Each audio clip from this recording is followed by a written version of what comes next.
Hey, it's Rebecca, and you're listening to the Hike Like a Woman podcast. This is the weekly show where we talk about all things adventure travel, and I give you a little glimpse into the behind the scenes here at Hike Like a Woman headquarters. Thanks for joining me and enjoy today's episode. Last year, when we were climbing Mount Kilimanjaro at one of our campsites, a tent was pitched on a pretty steep slope. It makes sense, right? All of the campgrounds were on a pretty steep slope.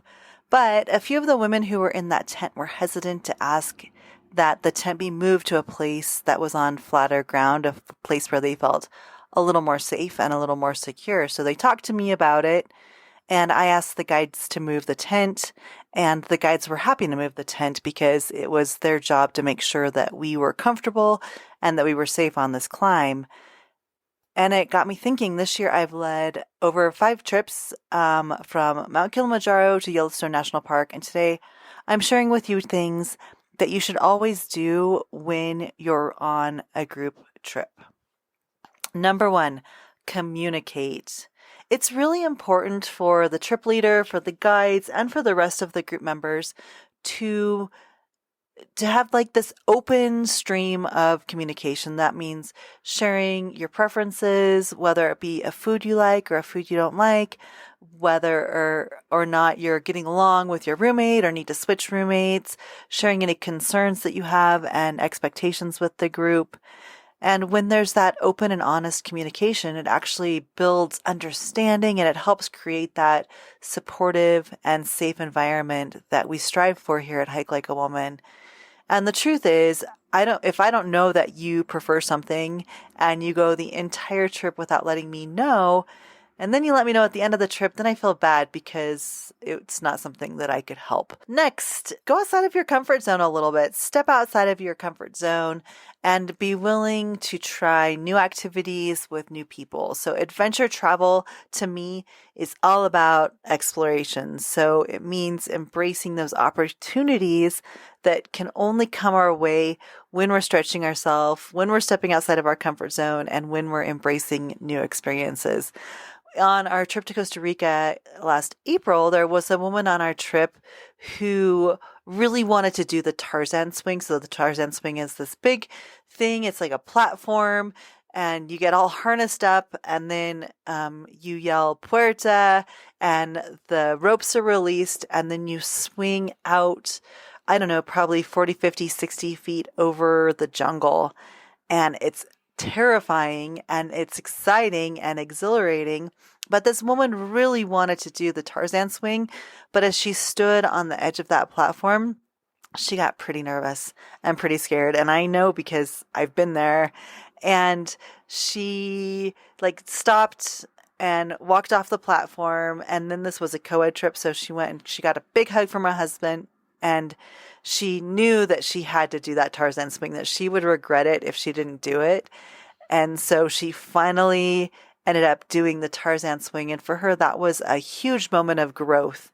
There wasn't any pressure for her to do the Tarzan swing, but she knew that it was something that she needed to do so she could embrace that new experience. And I was so proud of her for having the courage to do the Tarzan swing.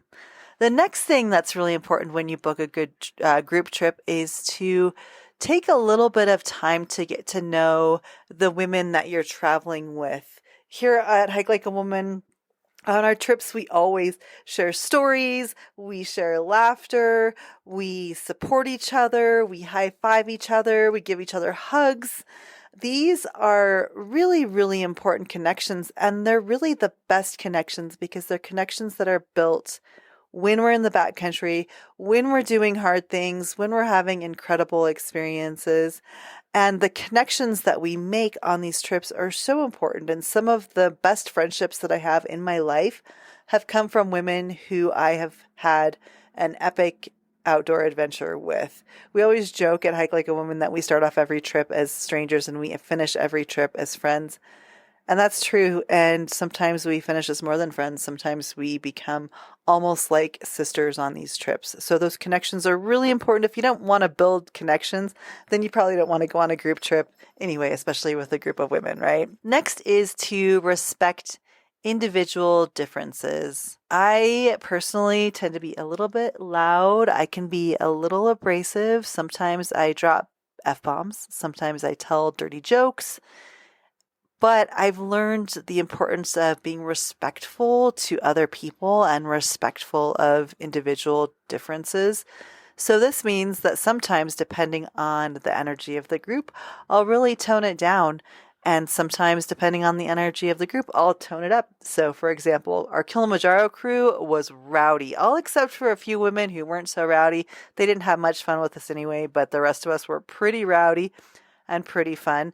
But I just got back from a trip to Peru in October, and that group was much more subdued, not nearly as rowdy as the Kilimanjaro crew, but it was a very introspective group. And so once again, it just goes back to matching the energy, learning the dynamics of the group, and then being respectful of individual differences, recognizing that we're all individuals. We all come to these group trips from different backgrounds with different beliefs, different thoughts, different experiences, and being respectful and kind and acknowledging those differences is really important.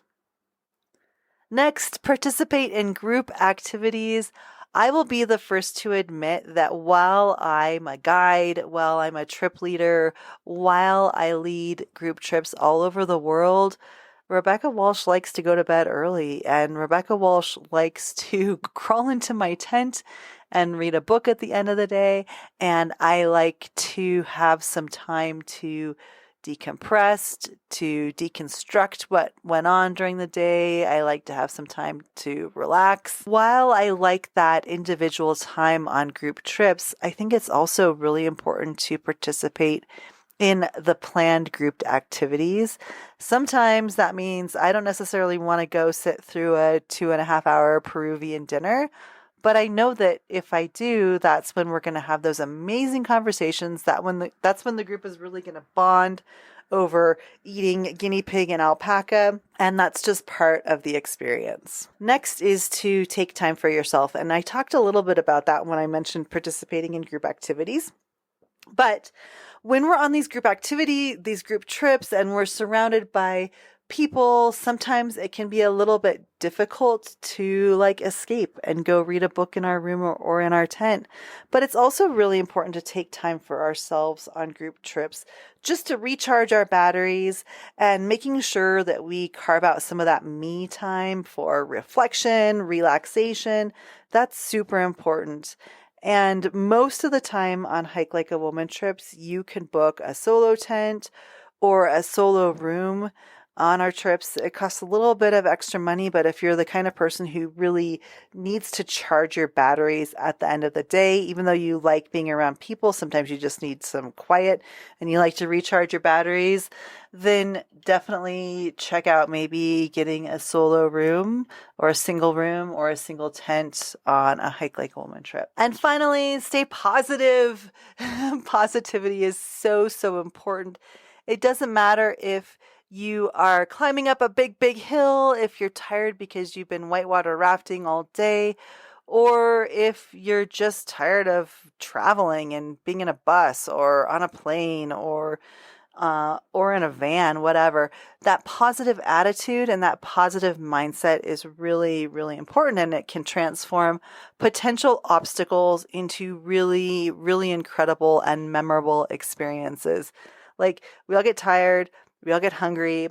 We all get cranky. That's legit. If you don't get tired, hungry, cranky, then I want to be you, because I certainly get tired, hungry, and cranky. But when you're feeling those things, it's good to communicate how you're feeling with the guides and the trip leaders, just so we know how you're feeling, and so we can do what we need to do to help you stay positive and to help you feel supported.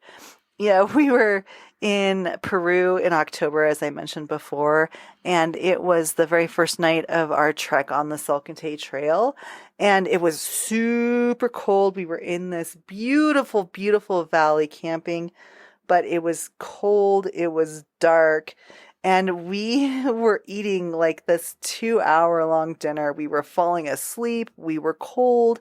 We knew we had to get up super early in the morning to start our climb. And really, we just wanted to go to bed, but this dinner just kept dragging on and on and on. And finally, I asked our guide, I was like, hey, is dinner almost over? Because we are so, so tired and we are so cold. We just need to crawl into our sleeping bags and go to bed. And our guide was actually happy that I communicated how we were feeling with her. So she was able to rush the chef to bring us dessert in the tent, which was like flaming bananas. It was amazing.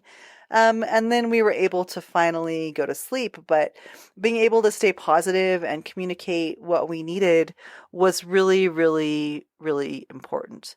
So there you have it. Those are just a few things that I've learned about traveling with a group and guiding and leading group trips all over the world for the past decade, communicating, be willing to embrace new experiences, building those friendships, those connections, being respectful of individual differences, participating in group activities, taking some time out for ourselves, and keeping that positive attitude. That's all so, so, so important. Thanks so much. Catch you next week. Bye-bye. Hey, if you've liked the show, I know you're going to love joining us for an upcoming group trip. Head on over to our website, hikelikewoman.com,